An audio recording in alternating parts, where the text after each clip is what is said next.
Durangoko azoka da.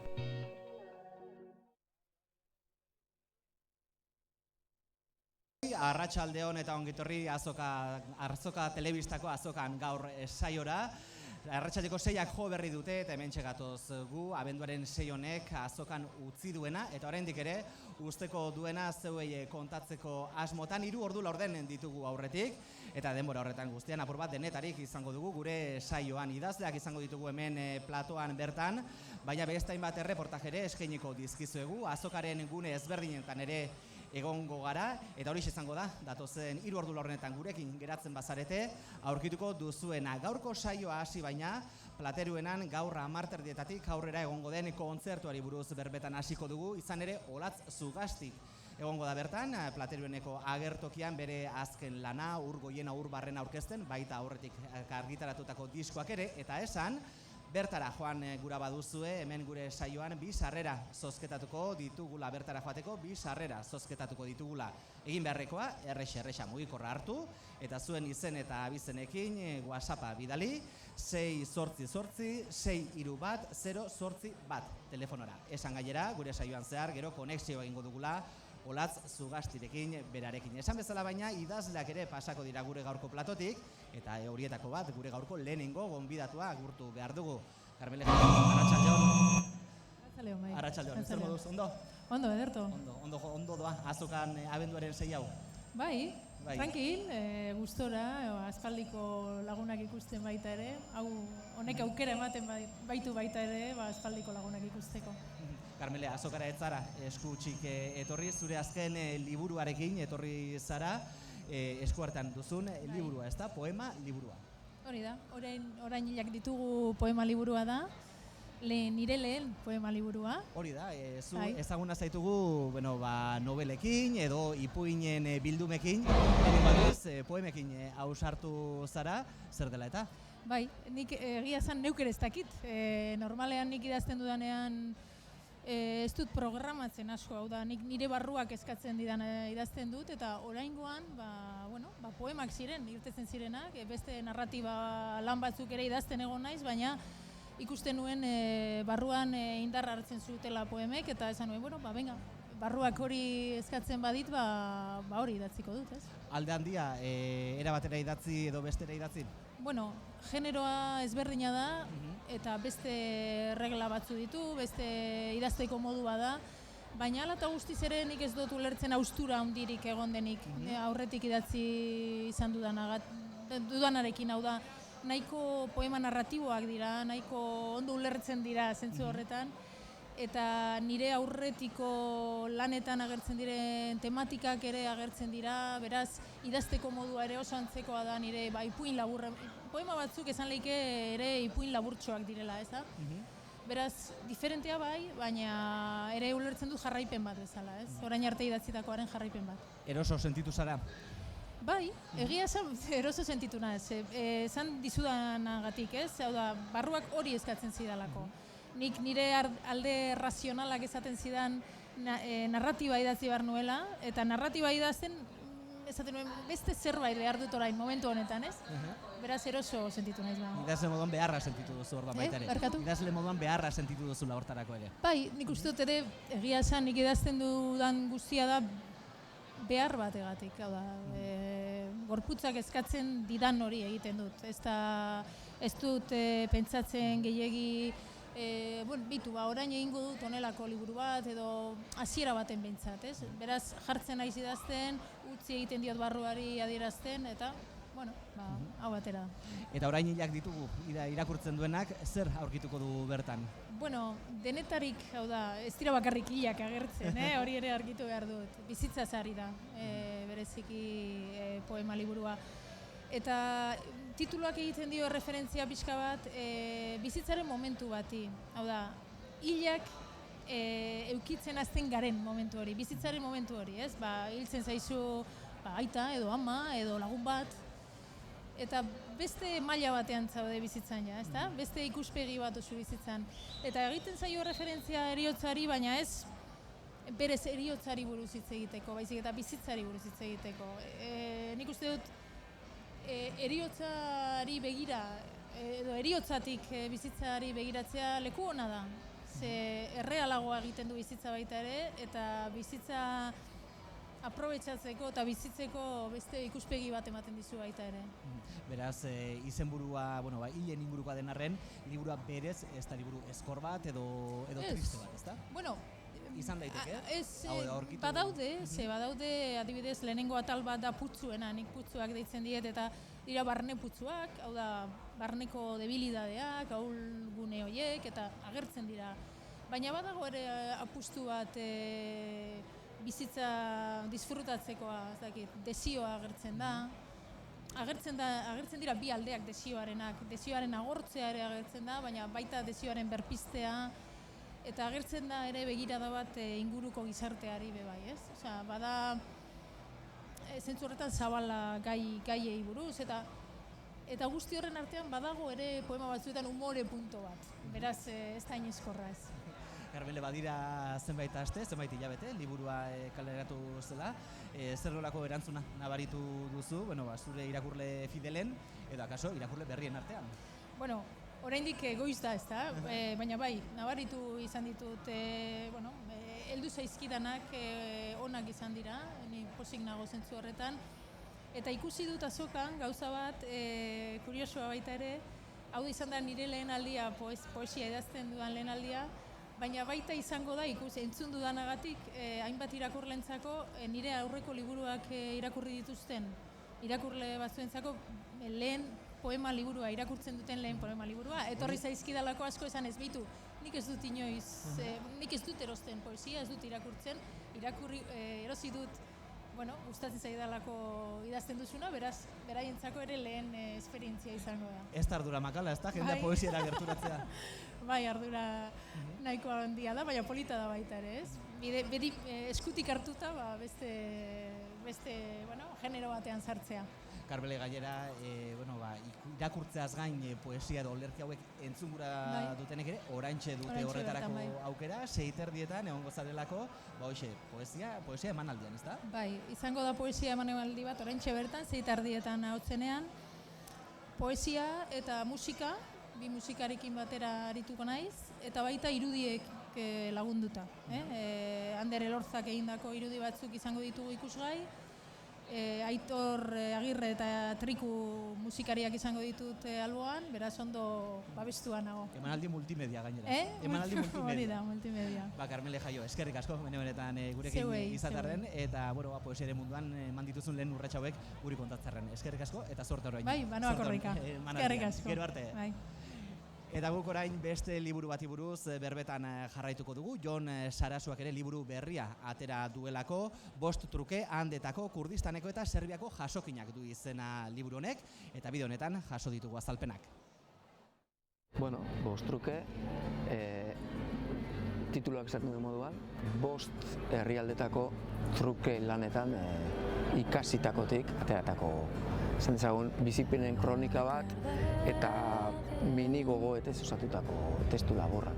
Ez da lagun honan kutxa ilunean.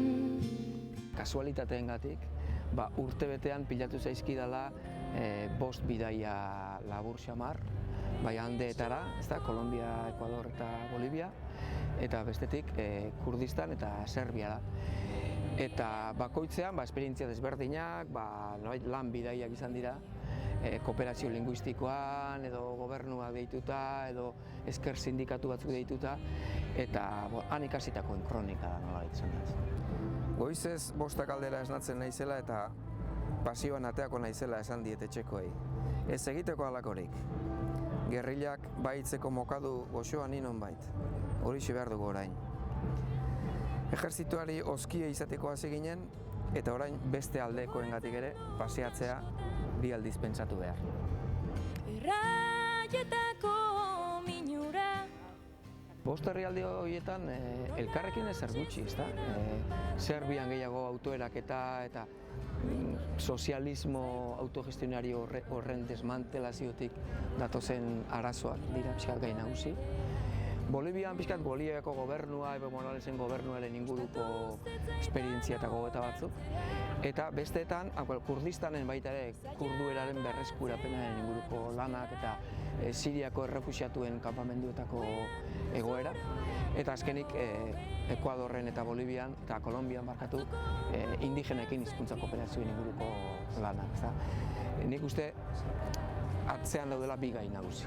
Bat, hizkuntza komunitate minorizatuen borroka eta berreskurapen bideak.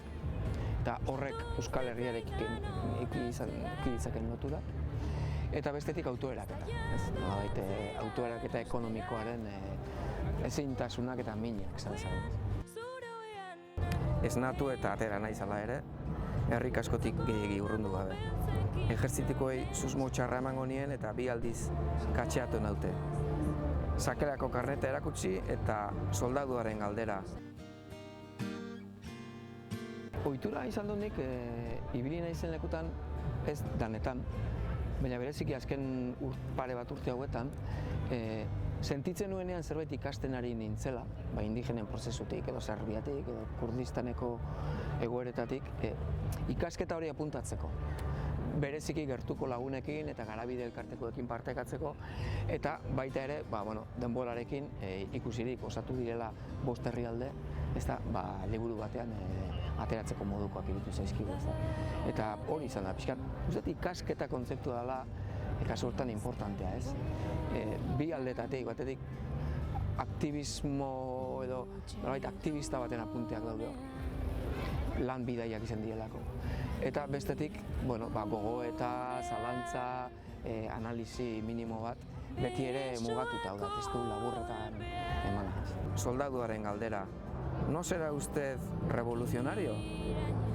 Ez daki soldaduak une honetan ez dela hori niretzat edo zelako galdera. Hitza bera entzutea bitxi egin zait. Koaderno osoa beharko nuke, gai horrekiko barne bidaiaz neu apur bat aklaratzeko. Apunte horiek hartzea niretzat ikasteko modu bada. Ikasketa finkatzeko modu bat. Ikusitakoa eta ikasitakoa nolabait solidotzeko edo materializatzeko modu bat. Orain atzera begiratzen duzu, eta esaten duzu 5 lekutan egon naiz, baina 5 leku hauetan ikusi eta ikasi dudana hor dago bildua. Niri pertsonalki horretarako balio dit, orain ikusi behar irakurlearentzat berdin balio eta duenez. Egin dudana da argitaratu horretik 4-5 laguni eman, eta ikusi ia funtzionatzen duen edo ia merezi duen argitaratzea, eta erantzuna baiezkoa moduan izan da, eta xamurri irakurtzen dela esan didate, eta munduaren bazter desberdinetako printza batzuk jasotzen direla, eta balio duela ez gogoetarako. Durangoko azoka da plaza bat, behar bat badugu joera, gauzak egunetan konzentratzeko eta rituak egiteko, baina animalia ritualak ere bagara, eta bestetik euskal produkzioak behar du plaza bat, behar du merkatu bat, eta hau da, euskarazko kulturaren merkatuaren festa. Eta, ospa dezagun, ikusi diezaiogun bere alde ona badauka eta.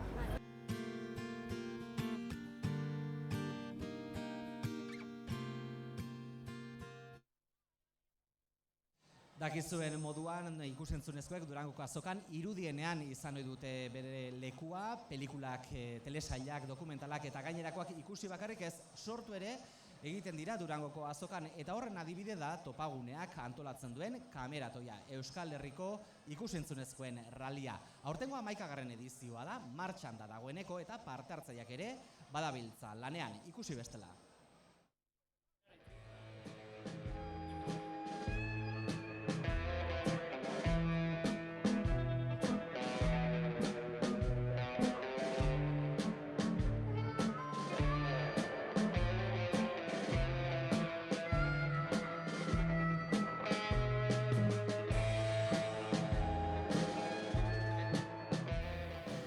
Kameratoia film labur lehiaketa dagoeneko abian da, eta bihar astelehena eguerdiko ordu biak bitartean izango dute aukera film labur hori egiteko 50 ordu, eskas eta dagoeneko atzera kontaketa hasita dago atzo geroztik.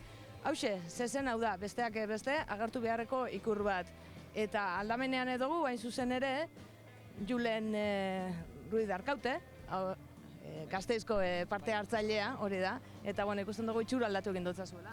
Bai, presinta egin dugu, horla saiatzen ari garelako, hau da kameratoian atera behar den kokagunetako bat, aukeran eman digutena, hau aukeratu dugu eta apurtxu bat teatroa egiteko edo jarri dugu presintoa.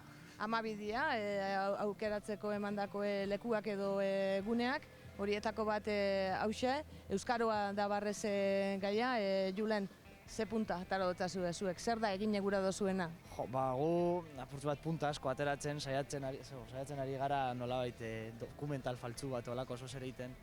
Eta, momentuz haindikan esena gutxi grabatu dugu, eta guztia pentsauta dekogu, baina, saia da, 50 ordu, justutxo edo, erlojuaren kontra ibiltzeko modukoak dira, eta... 5 lagun, ez da? 5 gara bai, momentu enten 3 gauz, baina bai, 5 gara bai, taldean. Eta, zer uste zu, helduko zariela egitera, dokumental faltzu hori? Hombre, nik imaginatzen bai ez, naiz eta txapuza bat izan, zozer orkestu deko dugu.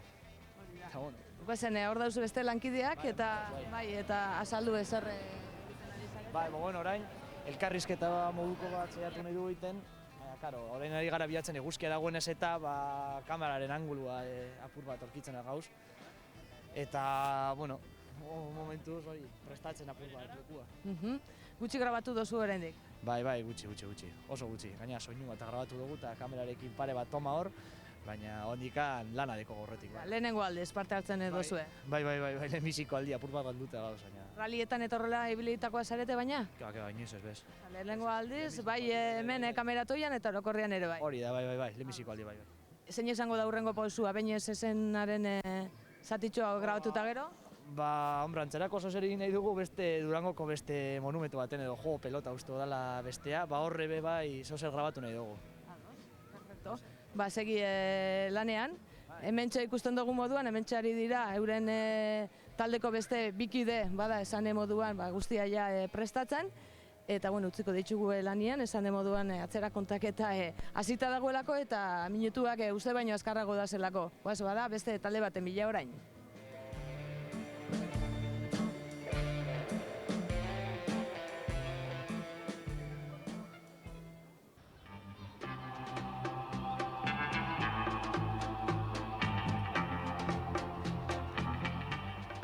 Kameratoian parte hartuko da beste talde baten bila gabitz, esan dozku hemen, Tabidako parkian, Eliza onduan dauzela, ez dakite dauzen, edo hemendik egon bihar dia.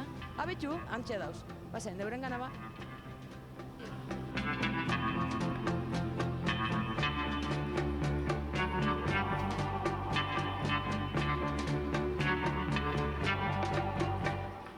Batzen da bitz, baina nik uste dut minututxo bat itxeko eskuela. Aitor, Maria, bai, barkatu, zer moduz? Bai, badaukatzu minutu pare bat? Bai, noski, bai.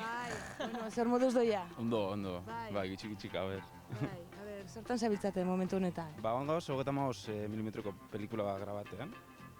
Hori probak etxene, argizen guzkizen kontra eta...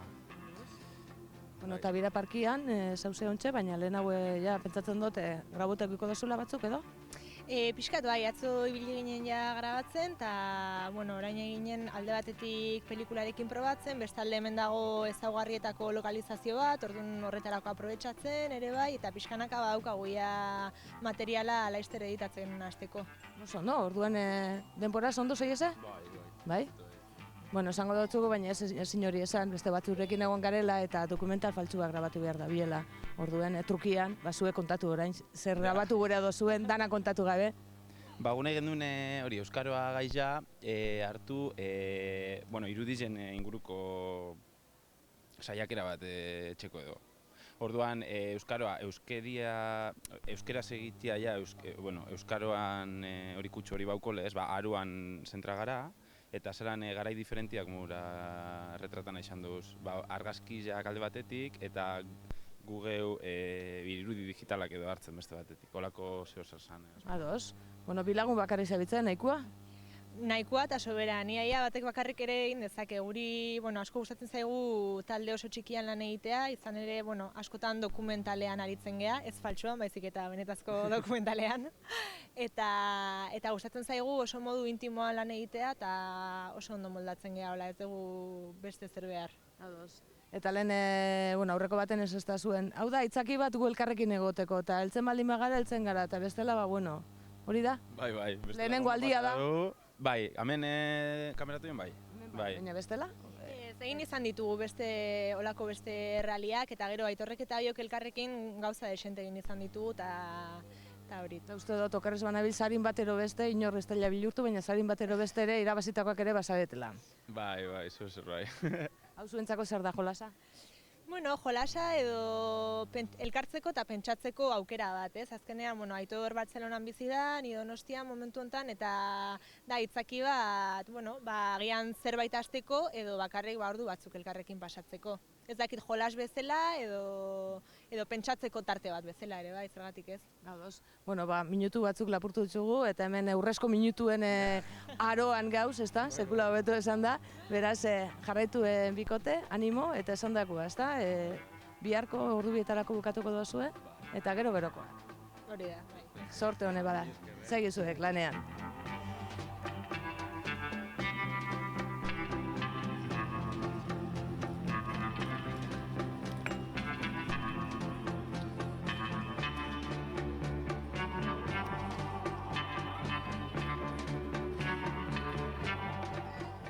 Ikusi ditugu, kameratoia urtengo lehiaketan 11. edizio honetan parte hartu dauden bi taldeen lanak zertan dabitzen ikusiko dugu lan hori zelan bukaketan da, baina beste 17 talde egongo dira eta Durangoko txoko guztietan egongo dira hortxe zabalduta. Beraz, ikusten badituzue, lagun batzuk kamerarekin beraiek dira, kameratoikoak. Zein izango da irabazlea?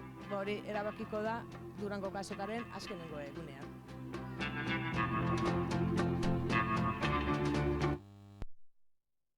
Esan kameratoia ez dela Durangoko azokan martxan dagoen eta ikusentzunezkoekin lotuta dagoen lehiaketa bakarra. Izan ere youtuberra da, lehiaketa ere abian da. Zer egin behar den bertan parte hartzeko? Euskaraz eta bideo baten Durangoko azokako egun pasa bat jaso behin hori egindakoan youtubera igo behar da bideo hori eta Twitterren zabaldu. Youtuberra da, traolarekin bertan parte hartzeko 18 urte izan behar dira gutxienez eta saria ez da edonolako, 500 eurokoa baizik. Guk orain Plateruenara egin behar dugu, izan ere bertan kontzertu eskainiko du 10:00 aurrera Olatz Zugastik eta arekin da Amaia Txintxurreta. Guztia prestatzen ari dira Plateruenan, gaur gaueko 10:00 Olatz Zugastik emango duen kontzerturako eta Olatz bera ere hementxe daukagu agertoki gainean. Kaixo Olatz, zer moduz? Kaixo, ongi, bai hemen. Prestatzen hasteko zai, bai. Ja, zeure arpia hementxen onduan dakotzu, eta momentu gutxi batzu barru hasiko zara soinu probakin, ezta? Bai, hori da, dana konektatuta eta dana prest, lanean hasteko, hori da. Disko berrixa aurkeztuko duzu, Ur Goiena, Ur Barrena izenekua, ezta? Zelako kantuak jaso dituzu bertan? Bertan gehien bat nik egindako kantuak dira, kantu berriak, bakarra da, tradizionala dagona, eta da diskoari izena ematen diona, Ur Goiena, Ur Barrena. Beti da nik eukidet eskuartean kantu hori, aspaldiko urtetan, eta nahi nun zerbait berezi egin horrekin, eta izena eta dena eman diot diskoari. Begirazte ondo. Bai. Arpia hementxen onduan daukagu, ez da oso ohikoa izaten, ez da olako kontzertuetan eta arpia erabiltziak, zeuretzako ze esan nahi dako arpak? Esan nahia da musika tresna bat aspaldi dani jotzen hasi nintzen, eta ja urte desente, eta nire musika tresna ez da, bilatu beharra pixka bat, bere eremua, bere tokia bilatu beharra gaur egungo musikan, baina hortan, bai. Nire jarraitzen duzu. Kantuak eta hortik abiatzen ditut normalian, arpa eskuetan lanean aitzen naiz, eta Eta esan behar dugu, azken aldixan ez bezala, zabitzela kontzertuak zeu bakarrik ematen ez da? Zeu bakarrik eskaintzen? Bai, ez dut nahi sortaratu aspaldiko urtetan, pixkatuko egin nion, zuzenean holtza gainean aitzeari, bakarka, Benitorekin aitu izan du naizelako, Eta, oraingo honetan pentsatu dut, bai, pixkat kantue behar zutela alako beste aukera bat, ez da? Grabatzeaz gain, beste aukera bat, nolabait, kantua bizi berritzeko eta hobekitzen juteko. Ze grabatzuta hor gelditzen dira, baina, pixkat beste nahi nun, alako urraketa bat ematia kantuei. Bai. Eta gaur hemen, Durangoko azokan barruan, Plateruenan eskainiko duzu kontzertua. Horrek, zuretzat badako, baita, berezixa Durangoko azokan barruan jotziazuk kontzertu hau? Bai, izan zen, gaina, dei bat egin nuen, esanez nola, hortara prestatutan egon, zuzenokak ematera, eta berehala esan zidaten, berehala dei bat jaso nuen, bertatikan. Nola aurten apustu egin zutela, kontzertu bat, nire kontzertu bat jartzearen eta oso eskertuta nago. Pozik orduan. Bai, oso pozik. Zer esango zenieke hortzen ikusentzule horreiri animatzeko, gaur gaueko 10:00 eskainiko duzun kontzertu horretara etortzeko? Nik zer esango diet, gusto guztiakin, gu behintzat oso motibatuta gaudela, lau musikari ditut inguruan, zein baino zein, danak oso lanerako prest jarri dira, nik proposatu ondoren, berehala jarri zian lanean, eta nik uste guztion artean soinu polita eta garaikidea lortzen degula, edo behintzat hortan saiatzen nahi gela. Seguru primeran urtengo dela, eskerrik asko, Olatz, eta sorte hon guztixakin. Eskerrik asko, zuei. Hemen soinu frogatan utziko dugu Olatz, eta gogoratu gure saioan, sarrera bikoitz bat ere badaukagula zozketatzeko bere kontzertura etorri alizateko, beraz gogoratu gaur 10:00 aurrera hementxen Plateruenan Olatz Sugaztiren kontzertua ikusi izango duzuela. Gune batetik bestera egin behar dugu orain, Plateruenetik eszenatokira izan ere bertan azken urteotan ezinbestekoa bihurtu den ekitaldi bat egiten dabiltza gaur egun guztian zehar, antzerki maratoia. Hauxe da orain arte behintzat egunak eman duena.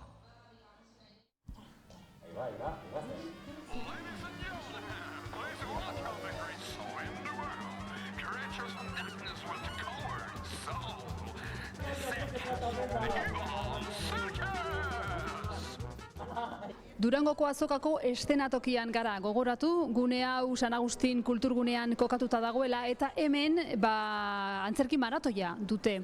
Goizean 4 talde eta arratsaldean beste 3-15 minutuko saioak dituzte antzezleek, eta tira, hemen elkartu da inguruotako mundu honekin lotutako hainbat eta hainbat lagun. Goazen ikustera zer dagoen hor barruan.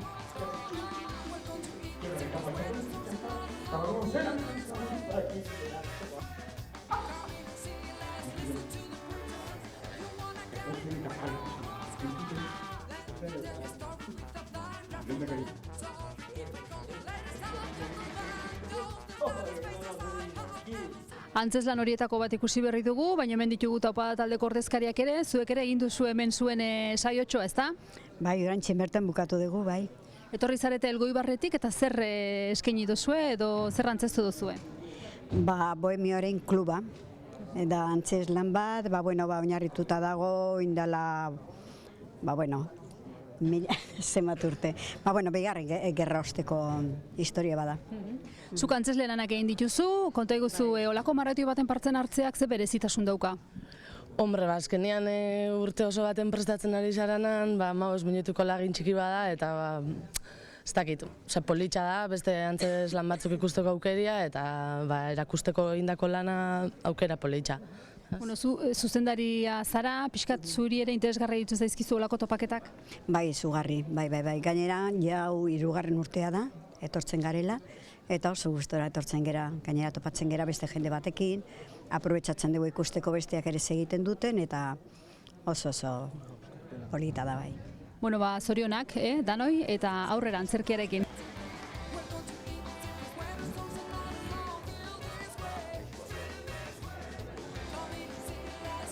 Beste bi protagonista gaur hemengo antzerki maratoian, ze ondako Donostiako taldeko bi kide zuek ere pasazarete holtza gainetik, ez da? Bai, indegu guke gurie, bigarrengo antzeslana izen da, eta oso gustua egile esan. Ze ekarri duzue maratoira? Itxasoari negar obri ekarri dugu, indala gutxi estrenaldi jaukien una azpetiko antzerki topaketatan, eta haurzan bigarren naite genuna, 15 minutuko zatitxue, eta horrekin, bai. Interesgarria da zuentzako parte hartzea olako maratoietan, zer ekarpen egiten dut zuenek? nik uste azkenean dela publikoarekin harremana sustatzen dutela hemen Durangon, eta hori oso interesgarria da beti. Ze batzutan gertatzen da feedback hori ez duzula jasotzen, eta orduan guretzat ez, hemen egotia gainera beste taldeekin egoteko aukera okutzen duzu, eta jendea ezagutzeko, eta Oso ondo, zorionak egiten duzuen lanagatik eta eskerrik asko. Ni esker, zuei. Oberena ondartzan. Zer entzun etxetik, kontxako gaia ikusetik. Baina komunean zitili daukazun kuadro batean. Marco incomparable. Lotuta.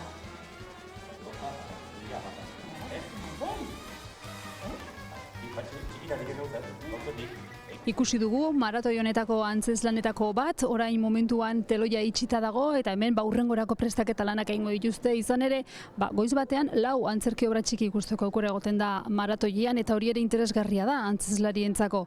Goazen ikustera edo egotera antzezlan hau azkena egin duten protagonistekin.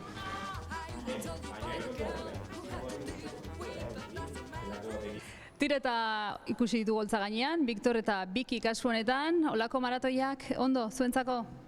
Maratoi bezala gainera, bai, torri ziztu bizian, ordu beteko saioa egiten dugunez, 15 minututara laburtzea zaila, baina polita, zer erakusleio bezala ere leku polita da. Beraz, induzuna da egokitu ordu beteko obra bat, hemen 15 minutuan eskaintzeko olako zertzela datxo bat. Hoixe, lagintxo bat, egin dugu antolatu edo bintzate dakagun prestatutan zerkia, pixka bat ateran egin ituen gauzekin eta izkutatu egin ituen gauzekin, pixka bat jendeak ezagutzeko obra zertaz di joan, baina zatitxo bat moduan, promo moduan gero aurrerago ikusi alizateko jendeak luzeran dago zori. Interesgarri iruditzen zaizue azokako plaza handi honetan antzerkiari ematen zaion leiho hau? Interesgarria beti da, azkenean kultura zitzeitan ere garila, antzerkiak ere badu bere tokia eta izan behar du bere gunea ere bai, eta interesgarria oso erabat. Salto batean etorri zarete ona, uste salto batean zoazela berriro landakora, zabizie pixka danian, ez da? Zelan bizida egoera hau, bosteguneko egoera hau? Ni egia esan oso pozik, baina azkenian gauza asko dira, eta momentu batzutan estresatzen zea, zer urduri jartzen zea eta baina bai, 2-3 lekutan ezin da momentu berean egon. Estanean gabiltza, bera estan baten, ni beste estan baten, lanian, etorri gara ona, lehen egon gara proba egiten, orain berriz ere bueltatzen gara, gu gero dakagula eta gehietan kontzertua hotxenean, gero elkargizketa, pixkat, baina egia esan oso pozik. Zuere bai? Bai, azkenean ematen du Durangon egon egin behar dela, eta hala da, jendeak Durangon referentzia asko hartzen ditu, eta Durangoko azoka 50 urte daramatza, bai, baina 50 urte bali madaramatza zerbaitegatik ere bada, eta horri erantzuna egin martzaio, bertan egon beharra dago, jendeak ikus dezan, eta gertu sentitu eta euki eskuragarri daukan guztia. Oso ondo, eskerrik asko hemen ere egon izanagatik eta nahi duzuen erarte. Eta hau zen guztia eszenatokitik, agur!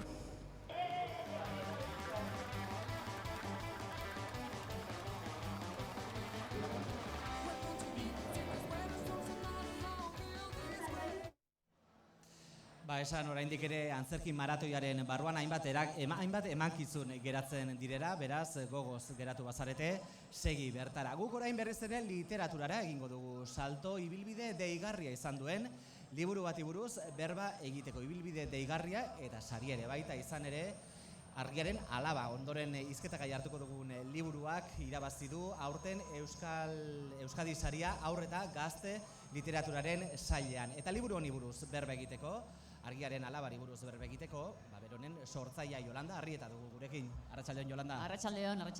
Lehenengo eta behin, zorionak, pentsatzen dut Euskadi sari bat ez dela eta egunero irabaziko den zerbait izango. Ez, egunero ez da irabazten eta, gustora hartzen dan saria da, zik, eskerrik asko.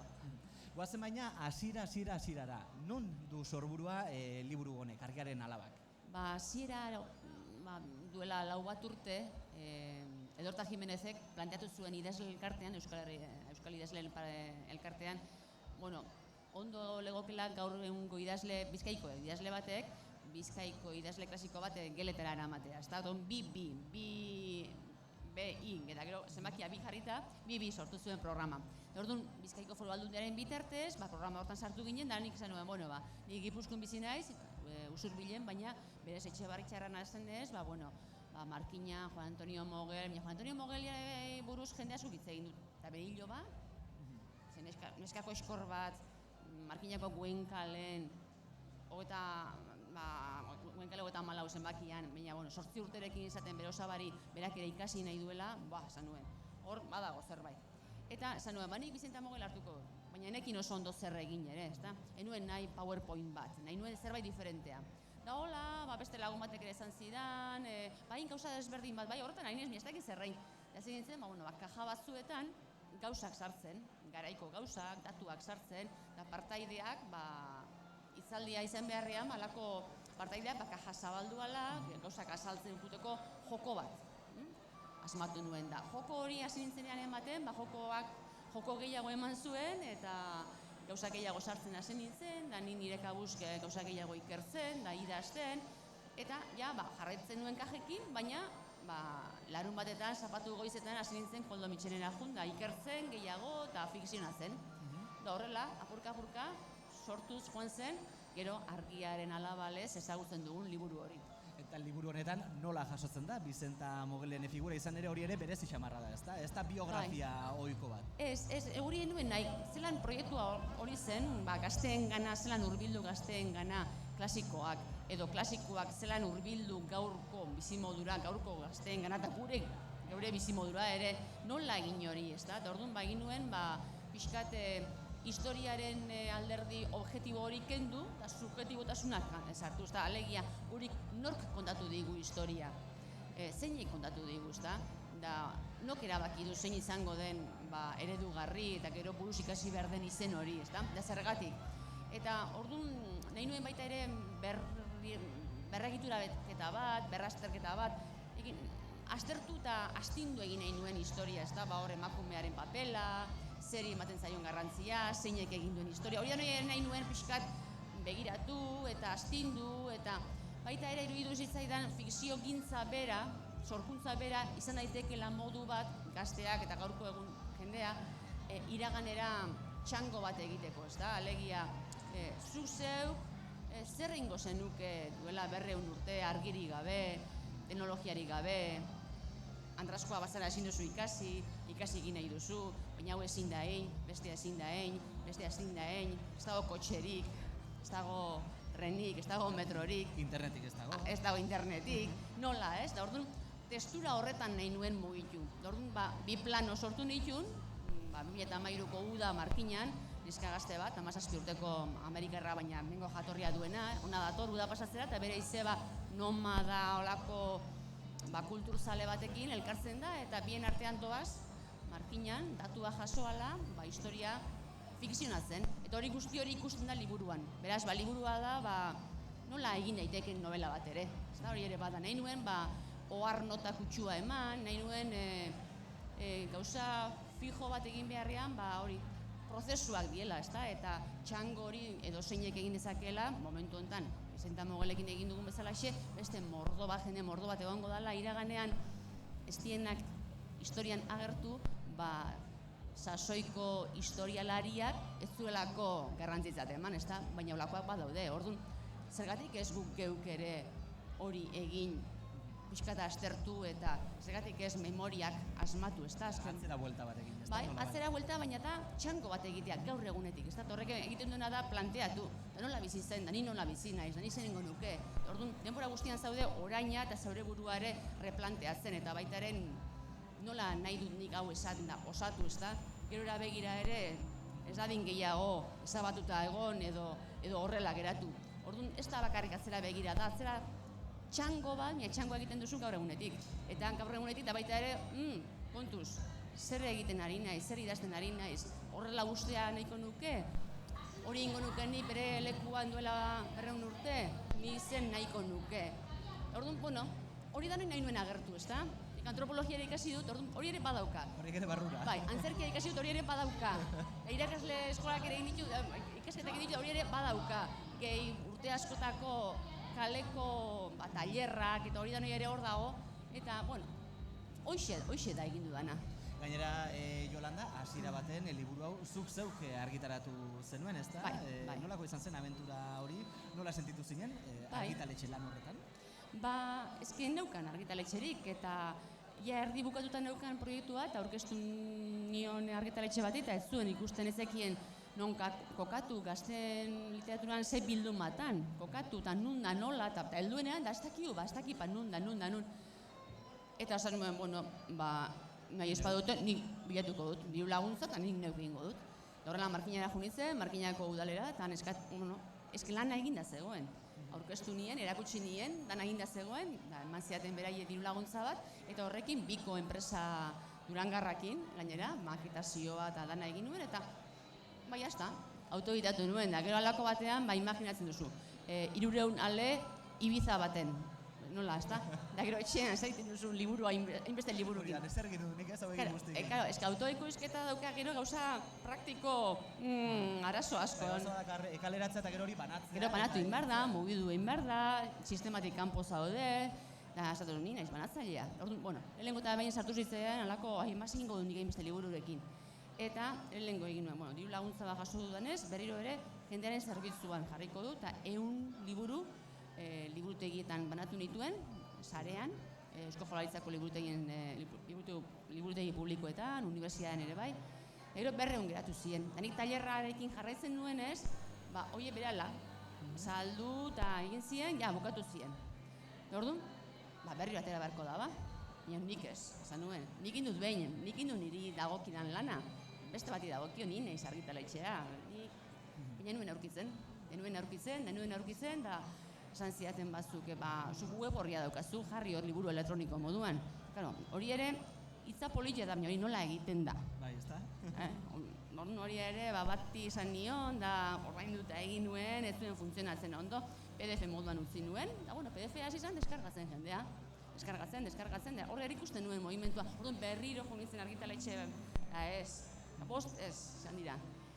Gero baina, Euskadi esari etorri zen, eta horrek nolabait ere, ipuinetan bezala, beste bukaera bat ekarri du, ezta? Bai, hori da. Sartu zen, hori gainera Euskadi esaritan epaimaia bera proposatzen du, eta liburutegietako liburuekin, hornitu ziren dendetan ez zegoelako, eta horrela, gero saria etorri zen, eta saria jaso, eta biharamunean egin nuen hauek interesauta zeuden, denon artean argitaletxea, haiekin tratua egin nuen, eta 10 egunera ja inprentan zegoen. Eta orain tapa gogor da guzti. Esan behar da baina hori Jolana, ez zau denon artean postuan ez daudela, beraz, hemen dagoenak edo etxetik ikusten ari denak, eta zeurekin egun gura duenak, araxekoan besterik ez duela, eta etxezuk gustora asko hartu. Nik oso gustora azalduko diot, zer nola eginda dagoen, da dana, antxe Marrenkalen gaude, 56, 57 postuetan. Araxo gonbidatuko ditugu. Jolanda Arrieta, eskerrik asko benetan, gurekin egoteko tartetxo bat hartzearren, eta lehen esan dagoa. Zorionak, saria. Eskerrik asko zeuei, urrengo arte.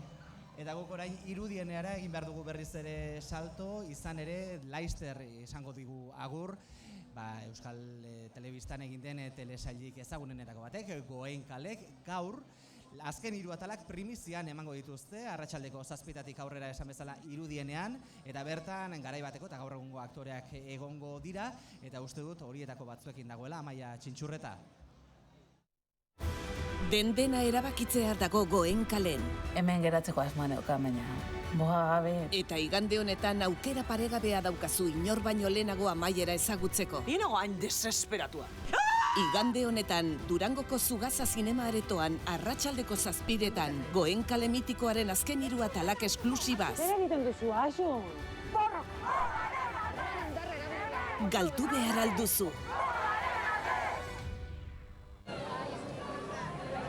Irudienearen kanpoko aldean gaude, izan ere 21 urteren ostean Goenkalek agur esango digu, eta gaur primizian, esklusiban, azkeneko 3 kapituluak ikusteko aukera izango dute bertaratzen diren ikusentzulek. Dagoeneko ona iritsi dira hainbat aktore, Goenkaleko aktore zuzendari Itziar Gomez ere bai, zer moduz Itziar, azkeneko 3 kapituluak hementxen esklusiban ikusi ahal izango dira. Zer da momentu hauetan sentitzen duzuna?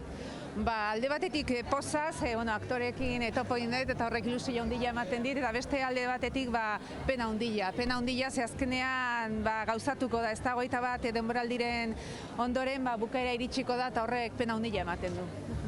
Zeuendako, bueno, hemen txenontxen esan behar dugu, minutu gutxi batzuk dela, etorri zarete, aktore guztiak besarkatzen, musuak ematen ilusioz?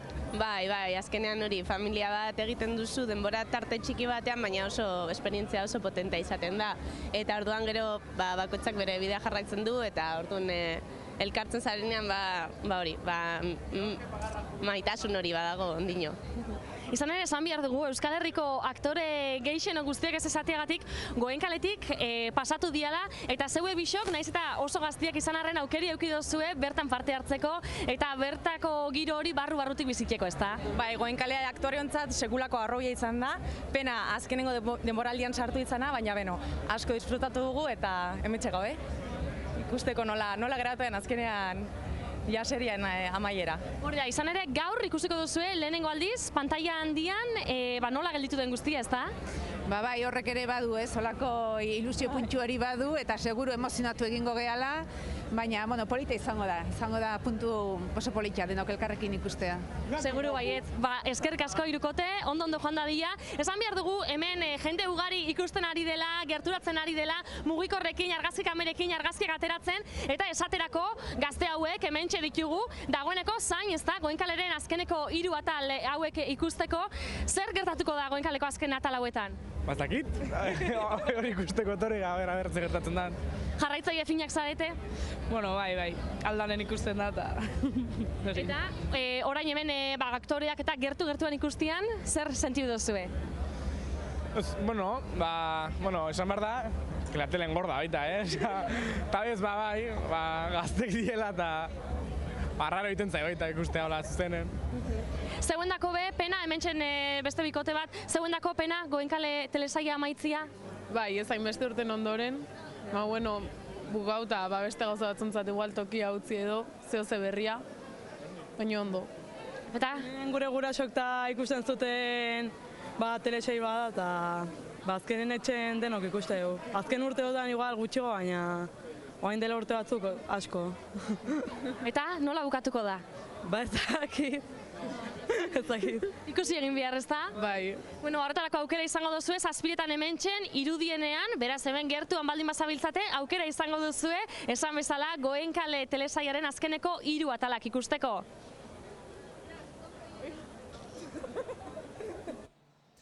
Hortxe beraz, irudienean, arratsaldeko 7etatik aurrera minutu gutxi barru. Beraz, guk gaurkoz agur esan behar dizuegu, esan baina ikusten duzuen moduan, azoka gaur oraindik ere borborka dagoela, beraz, aldo zuen einan aprobetxatu gaurko eguna, eta bestela jakin azokari oraindik ere beste 2 egun geratzen zaizkiola, eta 2 egun hauetan zer egongo den jakiteko hortxe duzuela, Durangoko azokaren webgunea durangokoazoka.eus. Bertan egitarau osoa gune guztietakoa. Gure partetik eskerrik asko beste behin gurekin bat egitarren, eta bihar arte, ondo izan!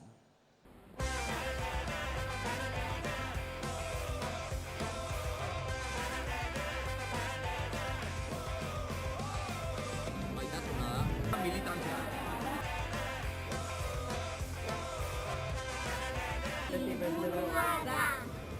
Elkargunea da. Egutegian ikusi bat, eguna iritsi da, ez dago inorren. Festara. Musika da. Bakarra da.